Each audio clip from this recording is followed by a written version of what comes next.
नमस्कार, सत श्री अकाल, राम राम सा, खम्मा-गणी, वणक्कम, प्रणाम। आप सभी का ऑल्टरनेट मीडिया में फिर से स्वागत है। मैं आपकी होस्ट गायत्री देवी, हमारे साथ जुड़े हुए मनीष चौधरी। इस वक़्त ईरान वॉर के ऊपर जो ईरान युद्ध में 2 देशों को बहुत क्षति पहुँच रही है, वो है एक इज़राइल और दूसरा यूएसए। इज़राइल ईरान क्लेम कर रहा है कि उन्होंने इज़राइल को गाज़ा बना दिया है, मतलब ध्वस्त कर दी हैं एंड एक्चुअल में बहुत सारी रिपोर्ट्स ये कन्फर्म करती हैं। अब जो लेटेस्ट डेवलपमेंट्स आ रही हैं वो ये है कि इज़राइल और यूएस के बीच में अंदर ही अंदर बहुत ज़्यादा रसाकशी शुरू हो चुकी है। सो मच सो कि वर्बली फ़ोन के ऊपर लोग एक-दूसरे को अब्यूज़ करना शुरू कर चुके हैं, गाली-गलौच पर उतर आए हैं। Manish, a very warm welcome on the show. काफ़ी सारी डेवलपमेंट्स आई हैं इस वक़्त इज़राइल और यूएस के बीच में, और मोदी और ट्रम्प के बीच में जो बातचीत हुई उसमें इलॉन मस्क के कूदने को लेकर एक बड़ा अजीबो-गरीब सा सोशल मीडिया पे भी चल पड़ा है, और यूएस के एक बहुत बड़े न्यूज़पेपर ने उसको कोट किया है। जी।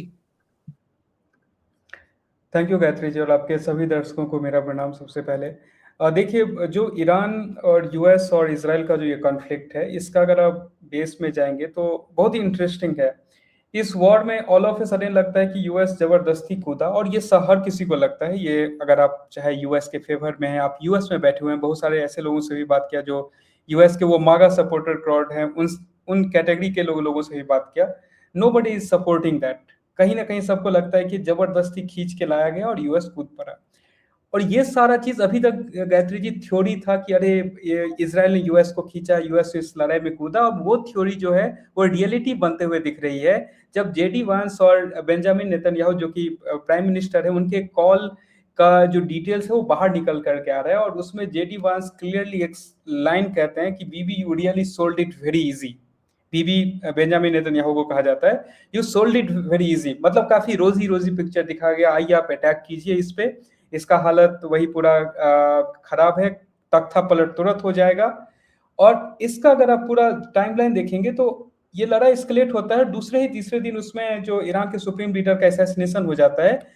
और यूएस उधर ट्रम्प बार बार बेचारा वो चिल्ला रहा है कि भाई वहां तख्ता पलट करो, तुम सत्ता पे काबिज हो, लेकिन कुछ वहां तो हुआ ही नहीं। और जैसे जैसे किसी भी देश में लड़ाई आगे बढ़ती है तो होता क्या है कि जो भी वहां के लोग पहले सरकार के रिजीम के अगेंस्ट होते हैं, एक बाहर से कोई अगर आक्रांता आपके ऊपर अटैक कर रहा है, पर्टिकुलरली अब सोचिए यूएस इतने दूर से आकर के इस लड़ाई में कूदा है, तो वहां पर एक सेंटीमेंट फिर से बिल्ड होना चालू हो जाता है। वहां के एग्जिस्टिंग जो भी रिजीम है, सरकार है, चाहे आप उसके विरोध में हो या सपोर्ट में हो, आप देश के साथ खड़े हो जाते हैं। और वही चीज ईरान में हुआ। और इस पूरे डिस्कशन में गायत्री जी दो चीज बहुत यूनिक है। आपको जेडी वांस अभी तक इसमें कहीं भी बहुत ही लो प्रोफाइल इस पूरे सीक्वेंस में जेडी वांस का आपको दिखा होगा कि कहीं नहीं है। लेकिन अचानक से जैसे ही निगोशिएशन की बात चालू होती है, जेडी वांस वहां पर काइंड ऑफ अभी नंबर 1 निगोशिएटर, ऐसा भी बात चल रहा है कि he will be travelling to Pakistan. जो पाकिस्तान इसमें बीच में जो एक निकल करके आ रहा है, उसमें जेडी वांस का नाम आ रहा है कि वो जाएंगे। जेडी वांस का अगर आप देखें, मैं थोड़ा सा इसलिए इस चीज को टच करना चाह रहा हूं कि यहाँ पर ट्रम्प, जेडी वांस और इसराइल, इस तीनों का जो इंडिविजुअल नेचर है वो समझना बहुत जरूरी है। कि ये ऐसी घटना जो हर किसी को कहीं ना कहीं एक पजल लग रहा है कि भाई ईरान इसराइल का लड़ाई था, यूएस उधर से डिक्लेयर कर रहा है कि मैं समझौता 10 दिन में रोकूंगा, और इसराइल फिर से उसी रात में अटैक कर दे रहा है। ये बहुत ही इंटरेस्टिंग है ये पजल समझना। सबसे पहले जेडी वांस का मैं बैकग्राउंड बता दूं, वो एक एक्स मरीन है, और हमेशा से उन्होंने अपना पॉलिटिक्स जो बिल्ड किया, पॉलिटिकल कैरियर जो बिल्ड किया, नॉन इंटरवेंशनिस्ट, मतलब मैं किसी दूसरे देश के बीच की लड़ाई में मैं अमेरिका या जो उनका आइडिया है कि इंटरवेंशन नहीं होगा। एक दूसरा एंगल इसमें ट्रंप का अगर आप देखें तो ट्रंप कहा जाता है कि एप्स्टीन फाइल और बहुत सारी चीजों के बीच में एक थ्योरी भी है उस फाइल के अराउंड की, एक वो मोसाद ऑपरेशन था जो भी था। उसके साथ कहा जाता है कि एक ये डाइवर्जन टैक्टिक्स था विद इन यूएस, क्योंकि यूएस के अंदर में जो अगर आप देखेंगे ट्रेड वॉर जो भी चालू हुआ था, उससे यूएस के अंदर में इन्फ्लेशन एंड ये सारी सिचुएशंस वहां पे क्रिएट हुई है। एक डाइवर्जन टैक्टिक्स ट्रम्प के लिए था, और एक काइंड ऑफ अरे मैं पावरफुल हूं ये दिखाने के लिए। और इस चीज को इसराइल ने बहुत अच्छे से भुनाया कि वहां पे देखो तुम अटैक करो, तुरंत में रिजीम चेंज हो जाएगा, तुम्हारा भी वाह भाई। और इससे पहले ट्रम्प को बहुत आसानी से वेनेजुएला में सक्सेस मिला था। ये तीनों चीज एक जगह पे है और लड़ाई चालू हुआ। और अभी इसमें ऐसा सिचुएशन है कि डोनाल्ड ट्रंप का एक स्टेटमेंट सारे व्यूअर्स जाकर के देख सकते हैं। ही सेज कि मैं बात कर रहा हूं ईरान में किसी से, लेकिन मैं नाम नहीं बताऊंगा मैं किससे बात कर रहा हूं। सोचिए कॉन्फिडेंस किस लेवल पे है कि ट्रंप का डर है कि अगर मैं नाम बता दिया तो इसराइल जाकर के कल उसका भी असैसिनेशन कर देगा। यहां तक न्यूज आ रहा था गायत्री जी कि कुछ जो ईरान के फॉरेन मिनिस्टर हैं उनका लोकेशन अमेरिकन को पता है, but they are not revealing to Israelis. This is interesting. जो वहां का जो असेंबली है उसके स्पीकर का लोकेशन और उसके जो फॉरेन मिनिस्टर हैं जिनका कि बहुत सारे इंडिया भी उसके साथ टच में है, पाकिस्तान भी टच में है, निगोशिएशन टीम भी, कि he is the only government body जिसके साथ आप मतलब निगोशिएशन हो सकता है। कहा जा रहा है कि America is helping to secure his place यहाँ पे अभी, ऐसी एक इसमें रिपोर्ट्स आ रही है, क्योंकि डर है कि कहीं मैं वो नाम बोलूं और उसका भी पता चला, डिटेल्स निकला और अगले दिन उसका भी असैसिनेशन हो गया। Here this becomes a very interesting game। और गेम ये है कि जहां तक यूएस देख रहा था यहाँ पे, अब जो भी उसका थ्योरी हो, डेमोक्रेसी उनका एक हमेशा थ्योरी रहता है एंड ऑल, उस एंगल पे इस वॉर को लेकर के जाना, इसराइल जो है इसमें कहीं ना कहीं अब ये एक सॉर्ट ऑफ रिलीजियस वॉर जैसा हो चुका है। एक दूसरा यूएस फंस गया है। इस पूरे वॉर में यूएस फंस गया है और Exactly। ट्रम्प को पता है कि Trump is over, he is not coming back. JD Vance को लग रहा है कि मेरा चांस है, तो he is come out in a conflict with Netanyahu कि भाई तुम्हारी वजह से हम भी यहीं पे अटक गए हैं। बेसिकली दोनों के बीच में अब जो अल्टरकेशंस हो रही हैं, जो फाइट हो रही है, वो अब इस एंगल पे शुरू हो चुकी है, क्योंकि जेडी वॉन्स को अपना चांस दिख रहा है आगे प्रेसिडेंट बनने का, और यही चलता रहा तो जेडी वॉन्स का भी फ्यूचर में नंबर नहीं आएगा। बिल्कुल बिल्कुल बिल्कुल सही कहा आपने। अब देखिए ट्रम्प के लिए था ना कि देखो मैंने वेनेजुएला करके दिखाया, राइट, ग्रीनलैंड पे उसके बाद एक क्लेम था, इंडिया से बीच में चल रहा था, अब ईरान आया बीच में। अब इसमें इंटरेस्टिंग पार्ट ये हो गया कि ट्रम्प थॉट कि ईरान में जब मैं एक्शन लेकर के दिखाऊंगा तो वहां पे क्या होगा कि मैं एक वो होता है ना कि मस्कुलर वो लीडर बन के मैं निकल करके आऊंगा, और जो मिड टर्म है, मिड टर्म में ये टॉपिक बन जाएगा, वो जो भी फाइल निकला है वो फाइल्स उसमें टॉपिक नहीं रहेगा। अब लेकिन क्या हुआ कि ट्रंप को जो भी जितना रोजी रोजी पिक्चर, एग्जैक्टली वही तो इसमें जो हीटेड डिस्कशन हुआ, वही तो जेडी वांस का स्टेटमेंट था, you sold it very easy कि भाई आज अटैक करो 2 दिन में खत्म हो जाएगा। इसलिए ट्रंप का स्टार्टिंग स्टेटमेंट देखेंगे तो अरे ये 5 दिन का वॉर है, जब 5 दिन में नहीं हुआ थी सेट कि अरे वॉर में किसको मजा नहीं आता, इतना फन चीज है, आगे भी चलेगा। एंड नाउ ही इज कि मैं पहले 1 दिन में करूंगा, फिर 5 दिन में अटैक नहीं करूंगा, 10 दिन अटैक नहीं करूंगा, and the day he says that उसी रात में कोई बड़ा अटैक इसराइल जो है वो कर रहा है ईरान पे, और उसके बाद ईरान भी रिटेलिएशन में गल्फ कंट्रीज में, इसराइल में, सारी जगह पे कर रहा है। अब यहाँ पे गायत्री जी ट्रंप के लिए क्या है कि अब ट्रंप को मिड टर्म इलेक्शन यहाँ फंसते हुए दिख रहा है। एक, इस वॉर को अब फंड करने के लिए ट्रंप ने सारे नाटो देश को लिख दिया कि भाई तुम आओ स्ट्रेट ऑफ हॉर्मुज को बचाओ, ये करो वो करो, वो हुआ नहीं। डियागो गार्सिया में भी जब 4,000 किलोमीटर रेंज का मिसाइल ईरान ने दाग दिया तो ही कॉल्ड अगेन यूके, क्योंकि यूके का भी शेयर बेस।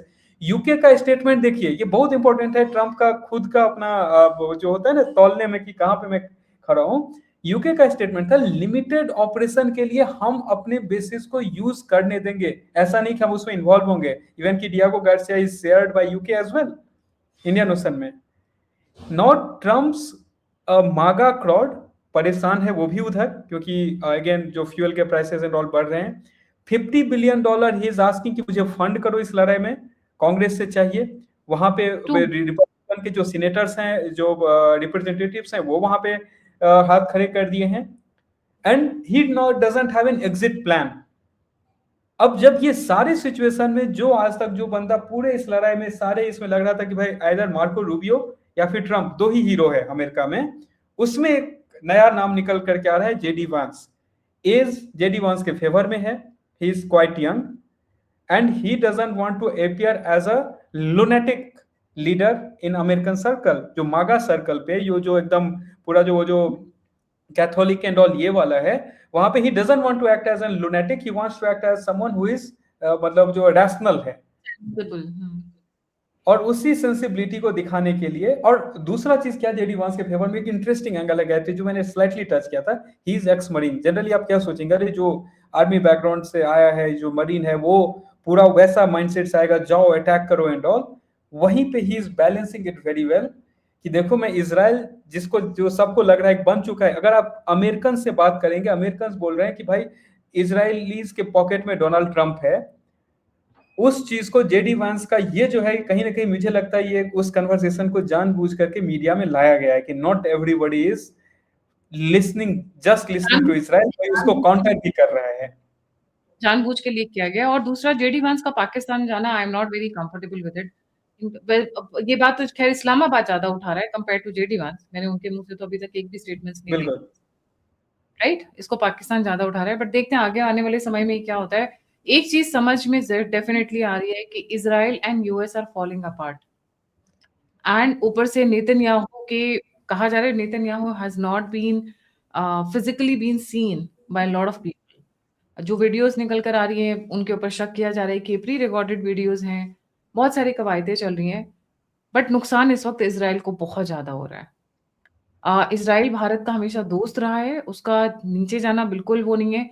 ईरान को लेकर मुझे लगता है जब तक 4-5 countries, Russia, India, China included, pressurise नहीं करेंगी, ये वॉर थमने का नाम नहीं लेगा, क्योंकि ईरान ने ठान लिया है कि हम डूबेंगे सनम तो तुम्हें भी लोग के डूबेंगे। उस स्ट्रेटजी पे वो काम कर रहे हैं, सुसाइडल मोड पे काम कर रहे हैं। और इसमें यूएस का सबसे ज्यादा नुकसान है, क्योंकि उनकी इकोनॉमी वैसे ही बहुत अच्छा परफॉर्म नहीं कर रही थी। इसमें गायत्री जी एक इस वॉर में दो इंटरेस्टिंग एंगल और है। एक इसमें ये है, अभी तक हम लोग स्ट्रेट ऑफ हॉर्मुज की बात कर रहे हैं, राइट। अभी जो लोग, जो कुछ ऐसे इंटरनेशनल जर्नलिस्ट हैं जो क्लोजली कवर कर रहे हैं उस रीजन को, दे आर सेइंग कि हौथीज, जो ईरान का जो एक वो है ना एक्सिस ऑफ रेजिस्टेंस, अगर वो एंटर किया और उसमें अगर हौथीज एंटर करते हैं तो वो जो इसको घेरेंगे, अगर जो बाब अल मंदाब जो स्ट्रेट है, जो कि आपको इधर मतलब जो दूसरे साइड स्ट्रेट ऑफ हॉर्मुज और इसके के बीच में फिर जो वेस्ट एशिया, सऊदी अरब, और उसके जो लेफ्ट में जो पड़ता है एरिया रेड सी वाला, जो गल्फ ऑफ एडन से कनेक्ट करता है, अगर हौथीज वहां पे एंट्री करते हैं, अमेरिका को अभी उस चीज का बहुत बड़ा डर है कि बाब अल मंदेब स्ट्रेट में अगर एंट्री मारती है हौथीज, तो ये दोनों मिलकर के लगभग लगभग 30 से 35% कंट्रोल हो जाता है। एक दूसरा चीज इसमें है कि अगर एक आप देखेंगे कि एक कॉल बहुत ज्यादा वायरल हो गया कि ये ट्रंप और प्राइम मिनिस्टर मोदी के बीच का, वो मल्टीपल रीजन से वायरल हो गया कि यूजुअल ऑफेंडर यूजुअल सस्पेक्ट, उसमें न्यूयॉर्क टाइम्स ने एंट्री मार दिया कि उस कॉल में एलोन मस्क भी था। भाई एलोन मस्क बहुत दिन से डोनाल्ड ट्रंप के साथ नहीं, इंडिया यूएस कॉल में वो कहां से आया, that is still a mystery. उसका और कोई भी, भारत सरकार ने उस चीज को ये कर दिया कि वन ऑन वन कन्वर्सेशन था, no third party was present.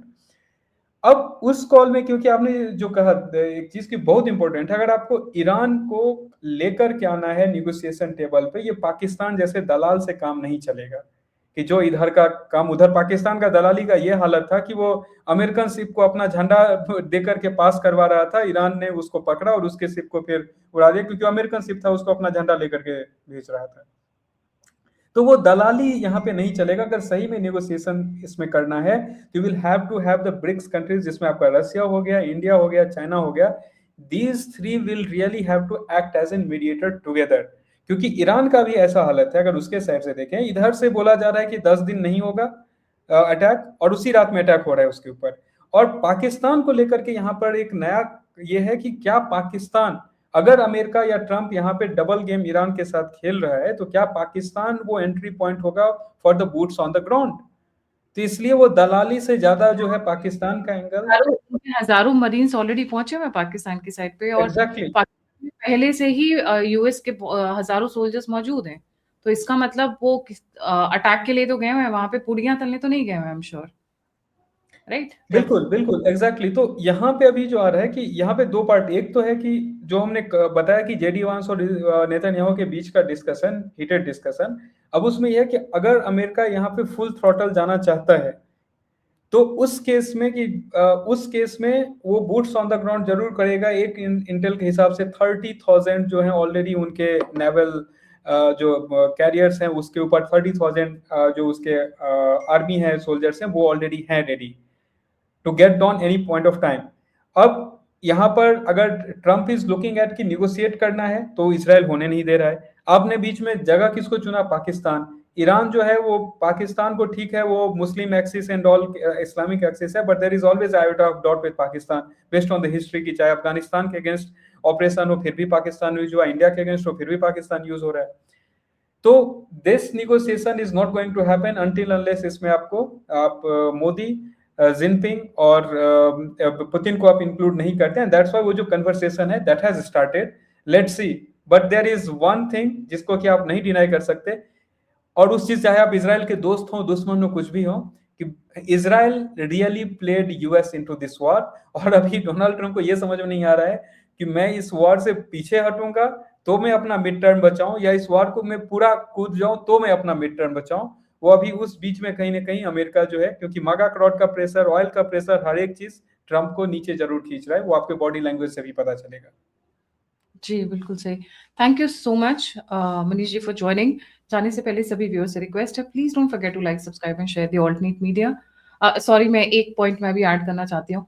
JD Vance का स्टैंड मैटर करता है भारत के लिए। What he thinks, how he reacts, how he, because he might be stepping up as a president Trump के साथ अगर mid terms में कुछ भी होता है तो। So that becomes very, very important. And his relation with Netanyahu, both are friendly countries to India. What kind of relationship they share? And will US and Israel fall off because of Iran? Because जिस तरीके का अभी heated situation समझ में आ रहा है, looks like कि US and Israel are, मतलब डिस्टेंस आ रहा है उनके दोस्ती में, और उनके जो फ्रेंडशिप रही है लंबे समय से, उसमें बहुत बड़ी दरारें आनी शुरू हो चुकी हैं। सो लाइक, सब्सक्राइब और शेयर करना नहीं भूलेगा। अगर आपको हमारी मेहनत पसंद आती है, हमारा काम पसंद आता है, तो प्लीज़ आगे आएँ, सपोर्ट करें, डोनेट करें। और इसी के साथ जय हिंद, जय श्री राम, हर हर महादेव। हर हर महादेव।